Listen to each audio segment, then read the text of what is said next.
గారు కనుక ఒక ఒక 2 days అంటే ఒక 2 days 3 days కొద్ది పోస్ట్ పోన్ చేసుకోండి సినిమాని అంటే మీరు చేసుకుంటారా?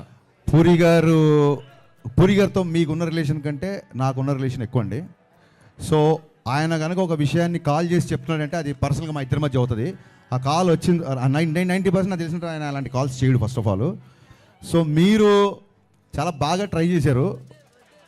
నేనేమనుకున్నా అంటే దీన్ని 2 రౌండ్లు పెడదాం అనుకున్నా. ఒకటేమో క్యాజువల్ రౌండ్, ఇంకోటేమో కాంట్రవర్సీ రౌండ్. సో కాంట్రవర్సీ రౌండ్లోకి వెళ్ళినప్పుడు మనం ఈ క్వశ్చన్కి ఆన్సర్ చేస్తాం. అంతే అంటారా? విశ్వ గారికి అడుగుతున్నాను సార్. హైపోథెటికల్ క్వశ్చన్స్ ఎందుకండి, జరిగేవి ఇప్పుడు అది ఆయన చేసిన తర్వాత కనుక మేము ఏమైనా చేయకపోతే అలా అనవచ్చు. ఆయన్ని కాల్ చేస్తాడా అని అంత పెద్ద డైరెక్టర్ని మీరు పోస్ట్ పోన్ చేసుకుని ఆయన అడుగుతాడా? మీరు ఆయన అవమానించినట్టు కదా ఇలా క్వశ్చన్ వేస్తారు. నేను ఆయన అవమానించలేదు సార్, ఇంటర్నల్గా జరుగుతుంటాయి కదా సార్ మన సినిమాల గురించి. అడగద్దండి, తప్పు. నన్ను అడగండి. మీరు కనుక పూరి గారిని రిక్వెస్ట్ చేస్తారా నన్ను అడగండి. ఆయన కంటే నాకు చాలా చిన్నోని కాబట్టి నన్ను అడగండి. మీరు ఆయన అడగొద్దండి ప్లీజ్. హరీష్ గారు